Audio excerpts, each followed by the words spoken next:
Yeah, so we back with a chat about URC. The URC starts this weekend. It's not South African sides. It's starting everywhere but South Africa this weekend. We of course have a Currie Cup final that's taking our sort of attention this week, and I thought do something different. Let's get hopefully this becomes a regular feature. Gavin Rich, my colleague at Supersport, I asked him to join me. Gav, welcome. Thanks, Brendan. How's it? Again. Good man. Again, yeah. Now, there Yeah. was quite a bit of reaction and quite a bit of positive reaction from our chat in after the Springbok game, and we'll get to another chat on the Springboks in a different video, which will come out soon. But I thought we'd try and do this on a regular basis on the URC. And so, if you're watching this, let us know what you think, and if you like the format and what you'd like to see. So, I don't like this. I don't like this. But anyway, we should well, we be. you It's should be better on the to be beach. talking like up there. Yeah, it Yeah, should it should should be be on the somewhere else. beach or something. Yeah, somebody sipping something cold. But anyway, but it is a work day, so we are working at the moment. So let's start off with with the reason there's no South African games this weekend is that the South African sides decided, as far as we know, pushed by the Lions, to postpone those games to a different time so that the Currie Cup final can take precedence. There's obviously reasons for this. Allows the two teams in the Currie Cup final to concentrate on the game and obviously use their players. But it's also had a bit of a backlash, Gav. I mean, just you were on the call with the UFC the other day with John Plumtree and John Dobson. They both didn't sound too keen to have this because I suppose when you look at it, it was only postponed about 2 weeks ago, and we've had about 6 months of sort of planning that these coaches do, and now they've got to alter this.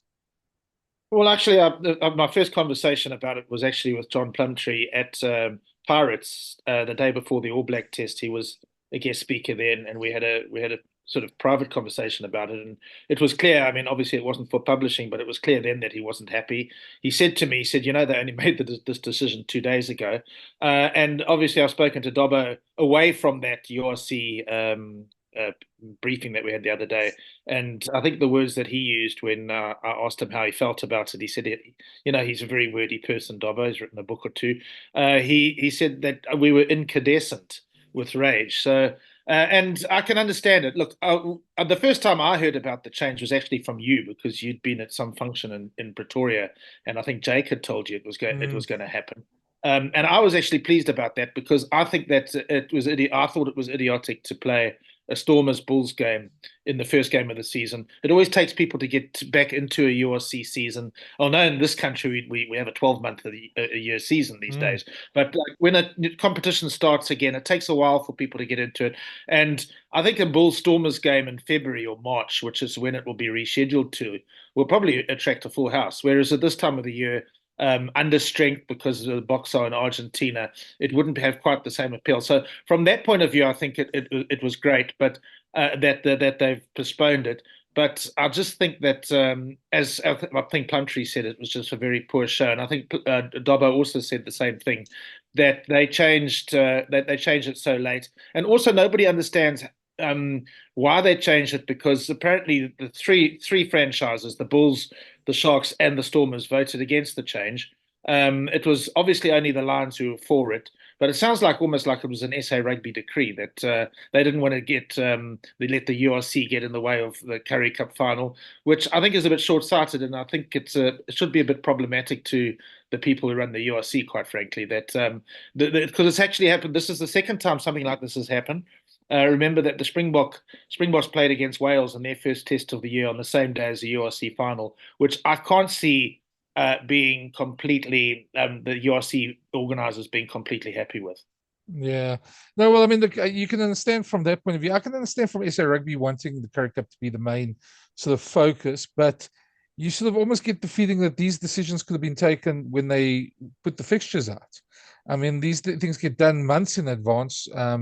So you would think that there would be some sort of thought process in that. But I suppose what it has done now is it's meant to the to unfortunately for the Bulls, They had the most experienced side in the entire Currie Cup the whole way through the Currie Cup, and then connived to. And I don't say they would have won the Currie Cup, but I mean this decision sort of flat-footed them when the Lions played them a couple of weeks ago, and then they connived to lose the semi-final where they were playing against 12 men. So I suppose they don't really have much to complain about, but it does mean that the coaches have an extra week.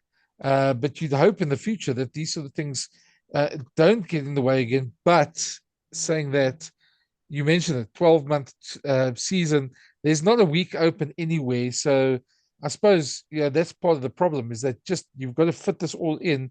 And next year there's a British and Lions Irish Lions tour, and they're going to want to end the season a bit earlier. That's not the URC's fault. That's just the way the rugby world is at the moment. No, no, no. But I mean, the nonsense is that I mean, what is nonsense is that the Currie Cup has to be played in this particular window. There is absolutely no reason why it has to be played in this window, because most of it was played under strength anyway. So it's not as if if the Stormers and the Bulls were playing, Plumtree and John Dobson, had they got that far. I don't know. You've spoken to Jake. I haven't spoken to Jake about it. But obviously, if they were voting we were supposed to be going to Cape Town Stadium this weekend to see the Bulls play the Stormers in a URC game, and both coaches were happy for that, regardless of whether their teams had made the Currie Cup final. John Plumtree said last week that he was happy. He would have preferred it if they'd been committed on both, even if they'd been committed in both spheres. If they'd been playing Currie Cup and URC in the same day, then JP Peterson would have coached the Sharks in the final. If the competition is going to be played under strength, which it is, up until the last 2 weeks anyway, it was played under strength. Then why can't it be played at the same time as the URC? Quite frankly, I think that they should change the name of the Currie Cup. I think that it's a bit of an insult to some of the players who have played there before. If it is going to become like the old Vodacom Cup, which it really should be. I mean, there's no coach from any of the URC franchises anyway that would disagree with the contention that the Currie Cup has now become a development competition. It's there to satisfy the smaller provinces. Ironically, the smaller provinces didn't really fire this year, so we ended up with three URC franchises taking up 3 of the 4 spots in the semi-final. But there is no reason why the Currie Cup, or whatever it should be called. I think, if I might digress quickly, Brennan, I was speaking to some people the other night. I was at a Stormers function, and somebody said to me, "What do you think should happen to the Currie Cup?" And I've agreed with Kat Small to some extent, that maybe it should be put in a museum now because it doesn't mean what it used to mean. I thought maybe we should actually turn the Currie Cup, we should actually play the Currie Cup on a similar basis to New Zealand's Ranfurly Shield.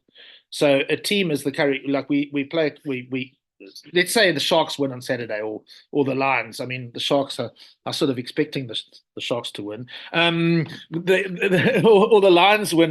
The Lions win on Saturday. Let's make them the Currie Cup champions, and then next year they play, and not at this time of the year, but at some stage of the year when it is possible. Maybe even after the URC season, if that's the only gap. They play a sort of challenge game, and that teams have to challenge them for that Currie Cup title. Obviously we don't want to. Then we could have one team like winning it 16 years in a row, and maybe there would have to be, like, say, a 4-team competition or something. But maybe the Currie Cup should be played on a sort of challenge basis or something like that, because if you want to preserve it, because that's really what SA Rugby are doing. They've got this trophy, and it's got like so much history, and it's got so much backstory. They want to retain it. But retaining it in its current form doesn't work, because what we got at the moment isn't a Currie Cup. We got what used to be the Vodacom Cup. Yeah, we're digressing quite a lot here because we're supposed to be talking about URC, but it all does factor into the bigger tapestry of the whole situation. But yeah, that's why, we've discussed now why URC is not taking place in South Africa this weekend, but the rest of the competition is carrying on. So let's maybe throw out a bit of a general one. Who do you think your two? I'm not going to ask you for a winner, but who do you think your 2 finalists will be this year, or 4 semi-finalists? Who do you reckon is going to be them? I don't. Oh yeah. Okay. Now you've asked me 2 questions, so you had my head going towards who the 2 teams to watch are. I think that it's the year of the awakening giants. I think that Leinster have to win the competition sometime. I mean, they have to actually at least make the final. So you can't write off Leinster, and I just think that in Durban, and this was a joke. I mean, I'm not really a Sharks fan, but I Don't I lie. do Don't lie. I do no, I do. Well, a lot of people think I'm a Stormers fan, but the Sharks do just appear to have got their culture right now. The aspects that John Plumtree was needing to work at when he arrived were culture and contracting. The contracting has become much more intelligent now than it was. I'm not sure if this is their year. I know when I spoke to Marco Massotti, who's obviously like heading up the Sharks and certainly financially, I bumped into him. Well, I had a drink with him in his hospitality suite at Kings Park before the Irish test, and he said that he wasn't so sure it would be this year. He thinks that the Sharks are going to start climbing this year, but he reckons that the following season is when they'll hit bullseye and maybe win the URC or the Investec Champions Cup. But I think that this year is a year they're gonna challenge, and it's going to make it a lot harder for the Bulls and the Stormers to get into the top four, which in top four obviously signifies home ground advantage in the playoffs. It's going to be a lot harder now to get into the top four, particularly because there are other teams that are possibly going to be better this year as well. I mean, Benetton started to grow last year. They came very close. I know that you probably didn't enjoy it, but and the Bulls fans didn't enjoy it, but they came very close to knocking out the Bulls in the quarterfinal. Maybe that would have been good for the Bulls actually, and they wouldn't have had to go all the way to the final, and some of their players would have linked up with the Springboks earlier than they did. But they came very close to beating the Bulls at Loftus. And I remember when I was watching that game, thinking to myself that Benetton are actually a team you're going to have to start taking seriously now. I haven't looked too closely at what Sean Everett's been doing at Edinburgh, but they certainly seem to be starting to climb last year as well. So they're also going to challenge strongly. And the team that didn't shape last year, but which, like the Stormers have also been sort of perennial top four material in the previous two seasons. But the other team that didn't shape last year and they underwent a change of coach, but you would expect them to challenge for a top four place again, is the other Irish team, which of course is Ulster.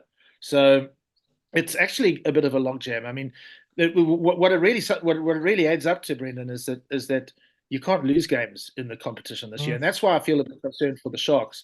Going to Connacht next week after a Currie Cup final, after having played a really tough semi-final the previous week, so they're going into a tough 3-week tour now of a Currie Cup final and a semi-final. I know that Plum sort of looks at those as preseason games, but then he's also the first to admit that there's an extra edge on those games. So the box, I mean, sorry, the Sharks. Well, it is the box in a way when the box come back later on, but the Sharks are going into a tough tour where I think that what they're doing now could catch up with them, and that could be problematic because you can't actually afford to have a bad start. Yeah, I was going to say I thought the Sharks will be one of the semi-finalists. Yeah, it's much easier, I suppose, to predict the semi-finalists than the finalists because, as we've seen in the last couple of years, the underdogs tend to do a lot better in the URC in the semis for some reason. But yeah, I would think Munster would probably be around there as well. I can't see them not being there. And Benetton's my other one. I don't know if yeah, I know it's probably some of the Bulls guys who know me wonder if they're going to go all the way again. Definitely got a better squad this year, and they'll have a lot more impetus from the 9 Springboks that they've got. And yeah, but how like the Sharks, how often are they going to see those 9 Springboks? And they've got a lot more depth, and I think it depends how they do in their away games because that's usually their Achilles heel. But I'm not sure the Bulls are going to make the semi-finals this year. I think they're going to have to do well, play very well, because I think there's a lot more competition across the whole South African shield, as you could call it, between the 4 franchises. The Sharks are definitely stronger. Stormers will be stronger because they'll have a couple of players, and a player like Sasha, who's now and Ben Jason Dixon comes back with international experience. The Lions look like they'll be stronger as well. Whether they're good enough to make a semi, they'll probably make the playoffs this year. I think they're good enough for that, but it's going to be a bit of a logjam in the South African sort of derbies, first of all. Then, yeah, I mean, other than that, Benetton's the one side I think, especially with, Michael Lynach's kid there now as well, and a couple of other players that they've recruited. They certainly looking like they're on the upward trend. Glasgow always going to be Glasgow. So it'd be strange. You didn't mention Glasgow in your two finalists. So No, uh, I'll take them as a given. I take them as a given. Leinster and Glasgow and Munster are a given. I never mentioned Munster either. They're a given. They're going to be. I mentioned the guys who are coming from outside of the group, being the Sharks and being Ulster, who weren't there last year. And I think the Stormers will be back challenging again. But just sorry, I didn't want to interrupt you there, but just you talk about having Springboks, like, now they've got Sasha. I'm talking about the Stormers now. They've got Sasha, and they've also got Ben Jason Dixon, who's now a Springbok, and even Andre Hugo Venter is a Springbok. But in those first two instances, they've now basically got players that they're going to lose. But this time last year, Sasha and Ben Jason Dixon would have been going on tour with it, but now that they're Springboks, they're not part of it. And we're hearing that the Springboks are probably going on a training camp before the end of during the course of October. So the likes of Ben Jason Dixon and all those new players, new box at the Bulls, like Jan Hendrik Wessels and Johan Grobler and so forth, they're probably not going to be available. So the Bulls and the Stormers are going to be more weakened than they've been before for the first 5 games. And the first five, I know that everybody talks about the URC being a marathon and not a sprint. First 5 games is still a lot of games for to miss out on. So it's a very critical period this first month. Yeah, well, I was going to say you have. I mean, are obviously examples like Munster, who lost quite a few games at the start last year and the year before, and came back in the second half. So you can do it, but obviously the whole thing is just to continue momentum the whole time and build on and be near the top, because yeah, as we've seen, once you're under the pump and you're under pressure in the second half of the URC, there's everybody's vying for those places. So it's easier to have those points in the bag than to chase them. And I think that's part of the problem that a lot of these South African sides are going to have this year. To me, yeah, I don't know. I'm a bit skeptical about the Bulls. I know there's a lot of other people who think that this is the Bulls. Yeah, I said it the other day, and I wrote it on Supersport about the Bulls maybe having a bit of a mental issue when it comes to the playoffs. I'm not sure that's been solved. I don't think it's as big as Leinster's one in big European finals, but yeah, I think they will be around there. But I think, yeah, at the moment we're sitting here, we're talking about all these teams. We've named about 8 teams, and to pick 2 finalists out of those 8 teams, the playoffs are going to be a bun fight. It's going to be very close, but that's good. Yeah. It's a healthy situation for the URC. That. Well, you talk about a team being able to do what Connacht actually did the year before last as well. They also started off very poorly. I think they lost their first five of their first 6 games, and then they still made the playoffs. Munster won the competition with a similar record. I'm not sure, and that's really what I'm saying. I'm not sure that a team can afford to drop games early now and come back. I think if any team can, it probably would be the Sharks, and I'll tell you why. It's just because their team, when they've got Sia and they've got Urban and they've got Oxenshare and they've got Lucania and they've got all those guys playing for them, is just so much significantly stronger than their other team that I would back the Sharks if they've dropped a couple of games and then those guys all come back later in the competition, provided that you never know what happens in SA Rugby. I mean, we know that they're going to rest sometime I know that they're going to have to rest sometime in March, and there are games. There's some crucial URC derbies played during the month of March. So, they might be missing players then as well. So, there's at the moment it looks as if they might be missing their top box for the first 5 games, and there could be another 2 or 3 later on in the competition. But if the Sharks get onto a run where they've got their top team for a whole lot of games in a row, say the second half of the season, and they haven't dropped too many games in the beginning, and they've just got a few games to make up, then I would back them to go all the way to the final. And then if we're going to go into a final and we look at which of the team that has the marquee player, if we're going to look at the teams that have the marquee players, the most internationals, then it becomes a Sharks versus Leinster final. But we know that it's not about that. It's about other. Somebody said to me the other night that, in fact, it was the mayor of Cape Town who said it in a speech that that John Dobson. You're dropping names a lot here, Gav. Lots of name John dropping. Dobson. Oh, it was in a speech. He wasn't saying it to me personally. He said that John Dobson is the sort of extra factor that the Stormers have. In other words, as a coach, he's he's quite significant, and there are teams in the competition like that, and maybe it's because of the way the URC has played, with so many games being played under strength and so forth, that the coaches, the culture you build up and everything becomes all important. It's not really about that top team; it's about the squad. And Dobbo's done a very good job of creating a really good squad in Cape Town, and I think Jake has as well. I don't share your misgivings about the Bulls. I just think that I'd be surprised if the Bulls weren't in the playoff phase. They weren't there at the sharp end, and I wouldn't be surprised if they're not in another final. This worry that they might become another Leinster, like you worried, and that they won't be able to take the next step. But at the moment, I just think that both of the two South African teams. When I say the two South African teams, the two South African teams that have challenged in the first couple of years of the URC, being the Stormers and the Bulls, they should both be concerned that the Sharks have finally got their contracting right, and they've also got their culture right. And that's going to make it much more difficult. As for the Lions, I'm not so sure that the Lions are top four material. They might be top eight, but then that depends on teams like Edinburgh and those sides, Connacht even, that sort of will be in that area between the like seventh finish and say 12th. Yeah. No, look, I mean, when I say the Bulls, I'm not saying they're a bad side at all.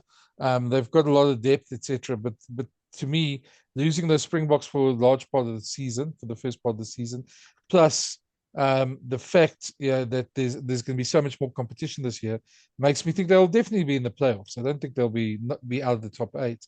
I just wonder if they've got enough to win the competition, or even make the final with these other teams. But I suppose that also depends on other teams as well. But listen, let's quickly have a look, Gavin. I'm going to put it up on my screen here, but I'll put it up on the screen for people watching. Last year's top eight was Munster, Bulls, Leinster, Glasgow, and so Glasgow won from fourth position. Stormers, Ulster, Benetton, and Ospreys were eighth. Lions ninth, Edinburgh 10th, Connacht, Cardiff, Scarlets, Sharks, Dragons, and Zebra. Now, others, bottom eight, you could probably, the Sharks are definitely, you could probably say Edinburgh should finish higher as well. And if you're saying the Lions are going to finish higher, the Ospreys will probably drop down then. But yeah, it's going to be a bun fight for those positions. The one thing we haven't spoken about is the Welsh sides. Ospreys under Toby Booth looked good last year. They probably cost the Stormers the home semi with that win in Cape Town. And whether they can put that together again. Welsh rugby is going through a bit of a crisis at the moment. Do you see any of their teams making the playoffs? Am I being too harsh? If any team does, it's going to be the Ospreys. I mean, they're the only ones that really. Although I haven't studied their teams too closely, but from what I hear, Cardiff are expecting a much improved season this year as well. I've always liked the type of rugby that the Scarlets played under Dwayne Peel, but they just and every now and then they shock a team. If I remember correctly, they beat the Bulls the year before last, but they never seem to be able to sort of really sustain it. And I wouldn't like have too much hope for the Welsh sides. Although there is talk of them improving, I don't think that they're going to be a factor. We might see calls for them to leave and go and join the English League.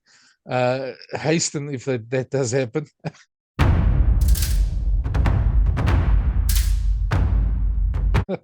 But let's look at round one's fixtures. We'll start with the big one on Friday night.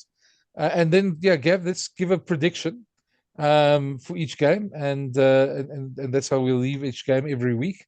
Edinburgh, Sean Everett, obviously expecting a lot more from his team. A hard one first up against Leinster, who've named quite a strong team as well. It's pretty much close to one of their strongest teams. Leinster will win that one.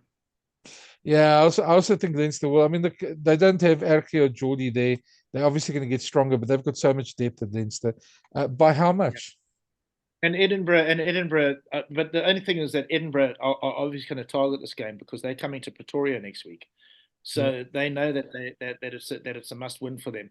But how much? It's so difficult to say early in the season. It really is difficult to say how much. I mean, I reckon that Leinster will win by at least 10 points. Okay, I'd say probably big. Yeah, I'd say probably 10 to 15 points. That would be mine. Sean Everett will be laughing at us if we get it wrong, but let's hope we give him a chance to laugh.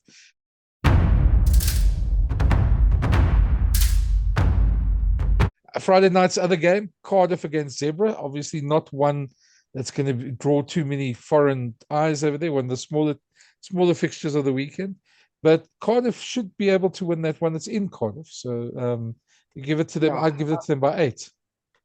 yeah, I'd say that they're going to win. But having said that, I think that Zebra are going to be stronger this year.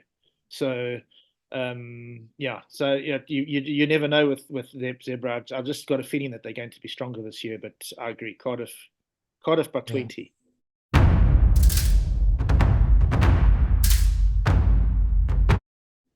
Okay. Saturday, first game on Saturday, Dragons against Ospreys. I reckon Ospreys probably win that one quite easily. Dragons are a bit different. They've got Philo Tia in as their defensive coach. So they're looking to show up because they leaked a lot of points last year. How good he'll be in the first game is going to be interesting to see. But Ospreys just more settled, more, under Toby Booth play a better brand of rugby. So I'd give it to them by 10 points. This is the problem, though. I mean, the Ospreys are playing this weekend. They play the Stormers next week, so they're going to have like a game in their legs when they play the Stormers, and that's the problem with us starting the competition a week later and starting it away now. Whereas our teams were going to be playing in South Africa this week, they're now playing overseas. We lose a lot by the shift in the schedule. Anyway, carry on. Sorry. You're going to give it a prediction. Do you agree with my prediction? Do you? No, who were they again? Sorry, Ospreys against. Ospreys, Well, Dragons. I saw the Ospreys beat the Stormers last year in Cape Town, and I also saw them play in a semi-final, in a quarter-final against Munster, if I remember correctly. So they're good enough they were good enough to make the top 8 last year. They're certainly good enough to beat the Dragons. Just the note of caution, though, somebody wants to bet their house on that game. It is early in the season, and these games are, the Welsh derbies sometimes are a lot closer than well, anticipate that's them the being. thing. I believe Ospreys beat Exeter the other day in a preseason game, so that's an indication that they're shaping up well for the new season.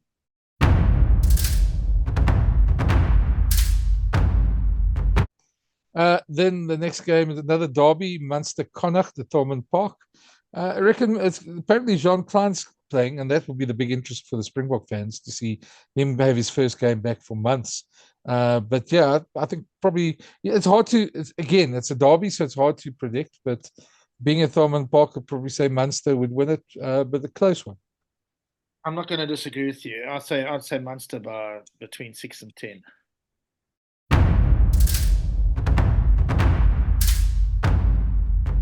Possibly. And then another intriguing one as well on Saturday night, Ulster hosting Glasgow Warriors. So that should be quite an interesting one to watch. Glasgow obviously defending champions early in the season. Ulster, Van der Kok should be playing for Ulster. He's at his new club now.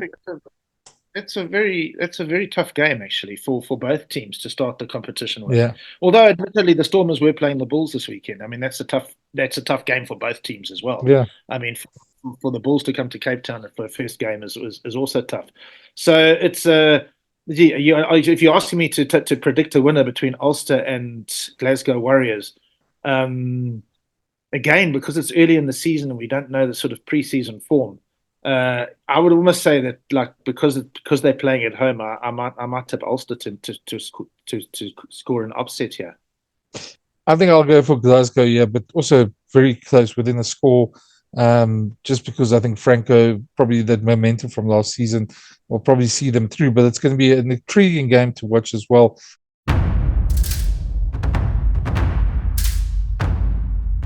Then the last one is also an interesting one. Benetton hosting Scarlets late on Saturday night. Benetton will win it. Although Scarlets are a dangerous team with their running style, I think Benetton will win it. By 12 points. Yeah, I also, as I say, I think we've said that Benetton aside, the dark horse to watch this year.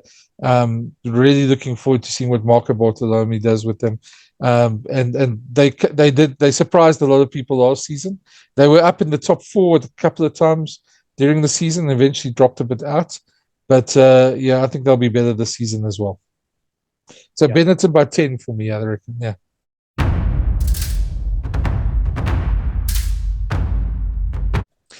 So that's round one. And we've done round one and we've done this chat. And if you like it, let us know below. Tell us what you want to hear about. We'll talk about all topics in the URC, not just give predictions in our next one. So if you want to ask a question, please do and we'll address it. Gav, thanks for the time. Yeah, we'll do more of these. We used to do these a lot in COVID when we didn't really have a chance to get out, but somehow with you in Cape Town and me in Pretoria, these sometimes work. Yeah, it's easier when we're together. They're standing like it's a Cape Town stadium. But yeah, I agree. Yeah. Well, we'll be in Nelspruit hopefully next week, and then we can both do it in person then. So okay. No, well, cool. Thanks for watching, and yeah, let us know in the comments what you think and what you want to want us to talk about. Cheers.